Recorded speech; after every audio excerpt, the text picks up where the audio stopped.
I have two Super Nintendos here. They sound like they have broken parts in them, probably a lot of dirt. Um, the fact that one case looks good on top and the other one looks good on the bottom, I might put together the pieces so that they both look uniform. Also, these controller ports are pushed in, as you can see right there. It's not like that side.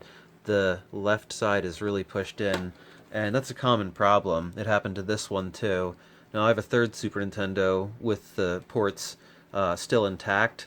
They're still mounted properly. So that's the one that I actually use to play games on right now. But so I'm going to open this up. Now, this tool is a 4.5, it says, and it's one of these heads. So that's the type of screws that are on in the bottom of these things. It locks on perfectly.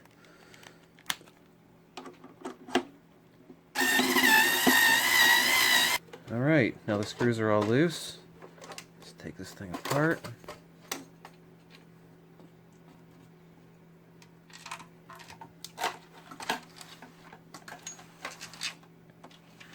So, I guess that's why the controller port wasn't staying in one spot. Yeah, there's the broken plastics down here. I'll have to see if I can epoxy that. Then of course I'm going to clean all of this up. Gently pull this ribbon cable out of here to remove this so that we can work on it. So most of these plastic tabs are broken off, as you can see here, but one is still intact on the very edge there, so I don't know if you can see it, but anyway, you could probably hear it click into place. So now this is all in the right spot now, but I think I'm going to put a little bit of epoxy, just a little beads, to maybe hold this in place better, and that'll be it. Took the screws out of the second Super Nintendo, now to crack that one open.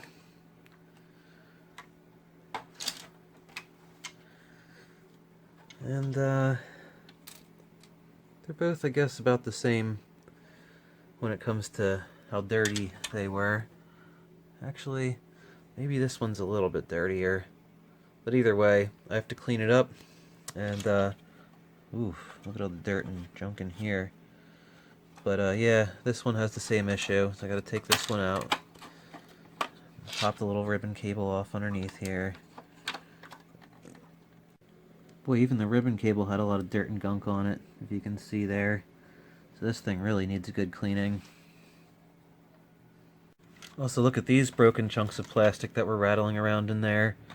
And there's another one down in here I'll have to get. And I wonder if there's any more.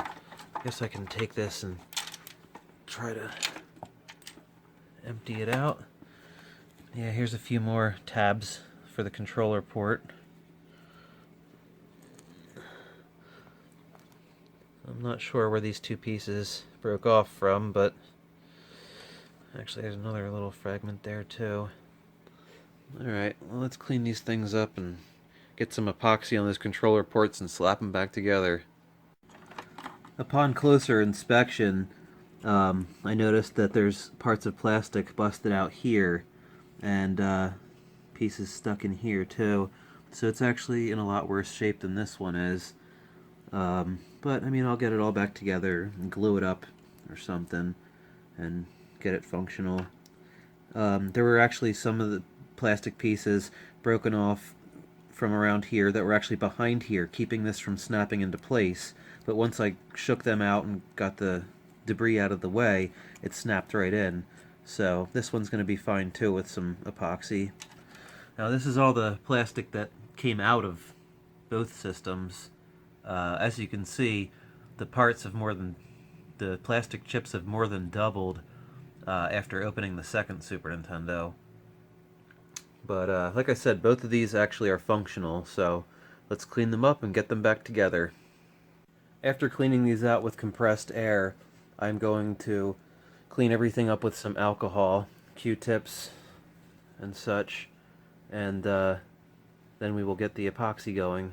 I'm going to use some Gorilla Glue epoxy. It's a good idea to scrub these eject buttons up while the things are apart too, because they're hard to get to when it's back together. Look at how much cleaner that looks. I mean, that looked really bad before. This one wasn't too bad, but that one's also now clean. Mix up a little 50-50 mix here of epoxy. Actually, I want more than that. This should be enough. So mix it all up together really well, folding it over, less air bubbles. I mean, this doesn't really matter that much. Now let's get some of this epoxy into the plastics here.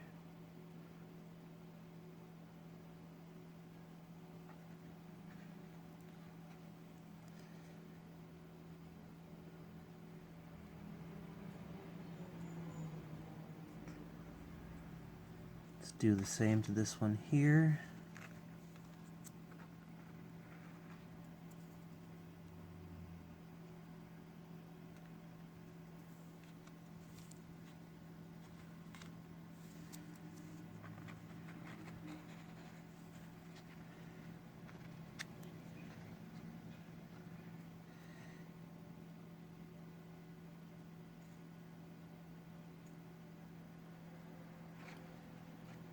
And as you can see, you don't really need to be fancy. I just took a little piece of cardboard from the packaging, ripped it off, took the backing of the packaging to use as a mixing board. And this has a little applicator mixer tool, so you really don't have to be fancy. It looks like I need to mix up a little bit more here. I'll just let this probably dry, and then I will mix up some more, flip it over, and do the bottom side. I'm also cleaning all the gunk out of spots, like all the sticky stuff that's inside there. I've already cleaned a couple other little spots, like these edges actually had a lot of junk on them.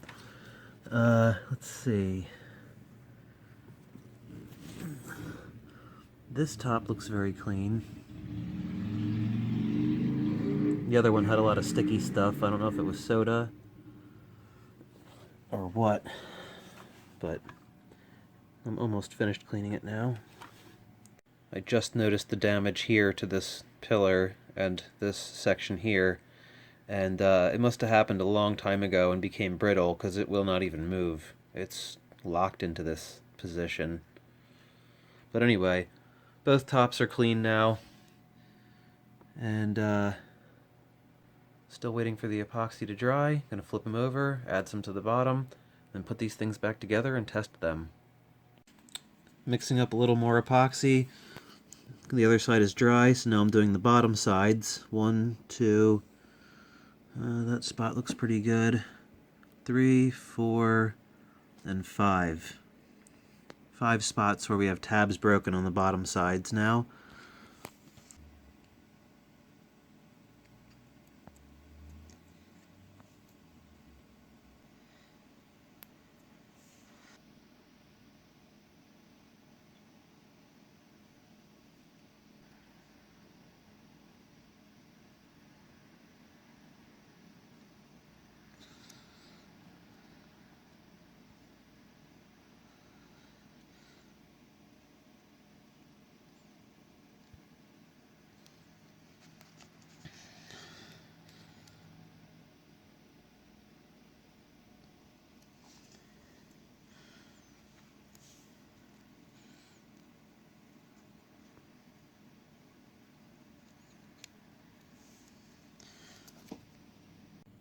I decided to try to glue these two pieces back in a little bit just to help hold everything together.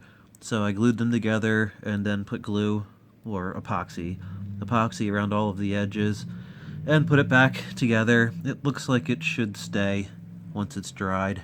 Maybe I'll put a tiny bit more on once I see how it actually fits in there. Like, hopefully the glue isn't too thick anywhere.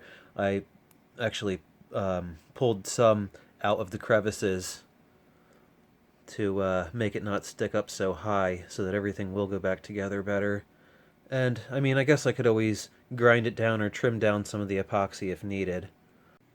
And then once your epoxy is all dry, slip these pieces back into place pop the ribbon cable back in, then put the cover back on, and then put the screws in the bottom, and then give it a test.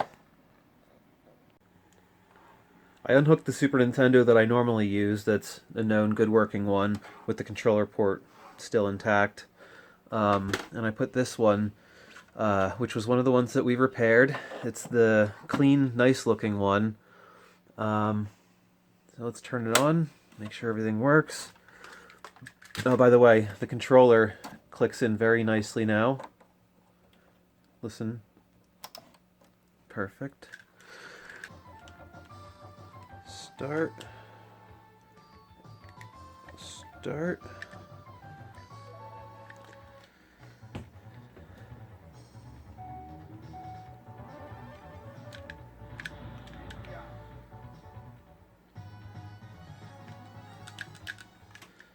All right.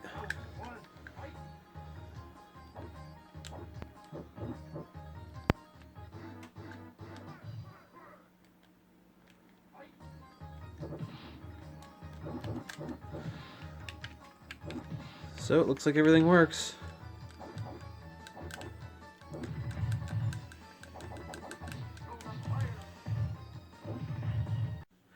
I hooked up the other Super Nintendo that we just repaired. Nice click. Turn on. No power light, but it's on. That tells me that this was the one that I got when I was a kid. I actually got this when I was, what was I, 13 for $50 at a yard sale. It actually wasn't even a year old yet, but the cable part that plugs into the back of the TV was kind of messed up. I just fixed that, and I had a great working Super Nintendo with one controller and Super Mario World. But so anyway, I got this working. Let's hit start, start, start.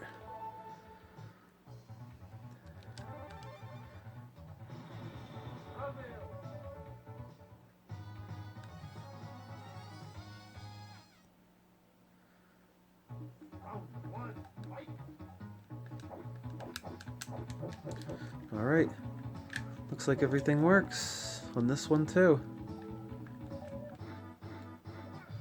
It's kind of hard to push all the buttons with one hand, but you get the point. So anyway, alright, 2 good working Super Nintendos with the controller ports repaired. Not that they were messed up electronically, but physically anyway.